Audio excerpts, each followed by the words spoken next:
الحمد لله وحده والصلاة والسلام على من لا نبي بعده أما بعد فأعوذ بالله من الشيطان الرجيم بسم الله الرحمن الرحیم۔ ریاض الصالحین جلد اول باب نمبر 1 باب الاخلاص واحضار النیہ فی جمیع الاعمال والاقوال والاحوال البارزة والخفیہ۔ تمام ظاہری اور باطنی اعمال، اقوال اور احوال میں اخلاص اور حسن نیت ضروری ہے۔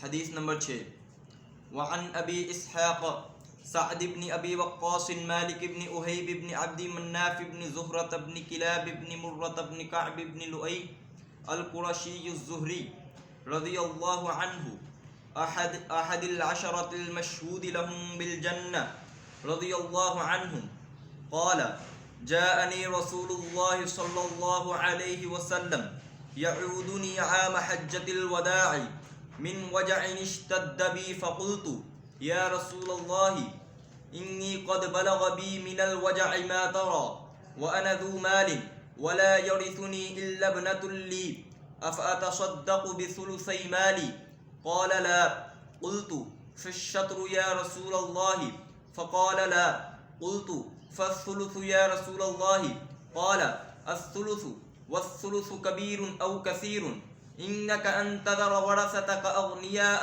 خير من أن تذرهم عالة يتكففون الناس وإنك لن تنفق نفقة تبتغي بها وجه الله إلا أجرت عليها حتى ما تجعل في امرأتك قال فقلت يا رسول الله أخلف بعد أصحابي قال إنك لن تخلف فتعمل عملا تبتغي به وجه الله إلا ازددت به درجة ورفعة ولعلك أن تخلف حتى ينتفع بك أقوام ويضر بك آخرون اللهم أمض لأصحابي حجرتهم ولا تردهم على أعقابهم لكن البائس سعد بن خولة يرثي له رسول الله صلى الله عليه وسلم امات بمکہ متفق علیہ۔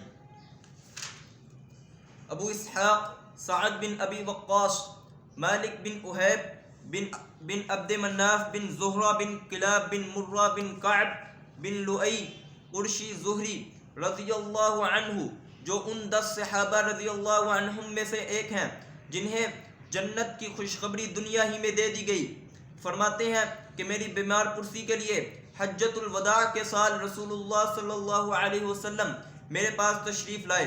مجھے اس وقت بہت شدید درد تھا۔ میں نے آپ صلی اللہ علیہ وسلم کو کہا اے اللہ کے رسول، آپ دیکھ رہے ہیں کہ مجھے درد کیسی شدت اختیار کر گیا ہے۔ میں صاحب مال ہوں لیکن میری وارث صرف میری ایک ہی بیٹی ہے، کیا میں اپنے مال کا 2/3 حصہ خیرات کر دوں؟ آپ نے فرمایا نہیں۔ میں نے کہا کیا آدھا مال خیرات میں دے دوں؟ آپ نے دوبارہ کہا نہیں۔ میں نے کہا اے اللہ کے رسول تو 1/3 مال صدقہ کر دوں؟ آپ نے کہا تیسرا حصہ تم خیرات کر سکتے ہو، اور تیسرا حصہ بھی بہت زیادہ ہے، اس لیے کہ تم اپنے وارثوں کو صاحب حیثیت چھوڑ کر جاؤ۔ یہ اس چیز سے بہتر ہے کہ تم انہیں کنگال کر کے جاؤ کہ وہ لوگوں کے سامنے ہاتھ پھیلاتے پھریں۔ یاد رکھو تم جو بھی اللہ کی رضا کے لیے خرچ کرو گے تو اس پر تمہیں اجر ملے گا، حتیٰ کہ جو لقمہ تم اپنی بیوی کے منہ میں ڈالو گے اس پر بھی ثواب ہوگا۔ میں نے کہا اے اللہ کے رسول، کیا میں اپنے ساتھیوں کے بعد پیچھے چھوڑ دیا جاؤں گا؟ یعنی کیا میرے ساتھی مجھ سے پہلے فوت ہو جائیں گے اور میں دنیا میں اکیلا رہ جاؤں گا؟ آپ نے فرمایا اگر ایسا بھی ہوا تو کیا ہے، یہ تمہارے حق میں اچھا ہی ہے۔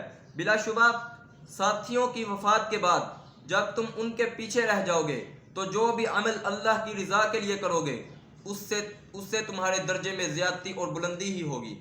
نیز شاید تمہیں مزید زندگی گزارنے کا موقع دیا جائے، حتیٰ کہ کچھ لوگ تم سے فائدہ اٹھائیں گے اور کچھ دوسرے لوگ ہوں گے جو کافر ہوں گے، ان کو تم سے نقصان پہنچے گا۔ پھر آپ نے دعا فرمائی اے اللہ میرے صحابہ کی ہجرت کو پورا کر دے اور ان کو ان کی ایڑیوں پر واپس نہ لوٹا، لیکن قابل رحم سعد بن خولہ ہیں، ان کے لیے رسول اللہ صلی اللہ علیہ وسلم نے رحمت کی دعا فرمائی، اس لیے کہ وہ مکہ میں فوت ہوئے تھے۔ اس حدیث کو بخاری اور مسلم نے روایت کیا ہے۔ اس حدیث کے فوائد و مسائل کو حافظ صلاح الدین یوسف نے اس طرح بیان کیا کہ صحابہ کرام رضی اللہ عنہم اس شہر میں اقامت پذیر ہونا پسند نہیں کرتے تھے جس سے انہوں نے اس کی محبت کے باوجود محض اللہ کی رضا کے لیے ہجرت کی تھی، اس لیے کہ حضرت سعد ڈرتے تھے کہ کہیں ان کی موت مکے میں نہ آئے، چنانچہ ان کے لیے آپ نے ہجرت کے اتمام کی دعا فرمائی، اور سعد بن خولہ کی حالت زار پر آپ نے دکھ کا اظہار فرمایا کیونکہ ان کی وفات مکے میں ہوئی تھی، جس کی وجہ سے وہ ہجرت کے پورے ثواب سے محروم رہ گئے تھے۔ دوسرا مسئلہ، یہ حدیث اس بات کی دلیل ہے کہ مرض الموت میں انسان 1/3 سے زیادہ صدقہ یا وصیت نہیں کر سکتا، لیکن اس سے یہ بھی معلوم ہوتا ہے کہ فوت ہونے سے پہلے صدقہ کرنا مستحسن امر ہے۔ سلف صالحین میں سے اس کی بکثرت مثالیں ملتی ہیں، اس لیے دور حاضر میں اصحاب ثروت کو اپنی جائیداد کا کچھ نہ کچھ اللہ کے لیے ضرور وقف کرنا چاہیے، کیونکہ دینی مدارس اور مساجد کی حکومتی سرپرستی نہ ہونے کی وجہ سے شدید مسائل پیدا ہو رہے ہیں۔ تیسرا مسئلہ، انسان کی اگر نیت صحیح ہو تو بیوی بچوں پر جو کچھ بھی خرچ کرتا ہے اس پر بھی اسے اجر ملتا ہے۔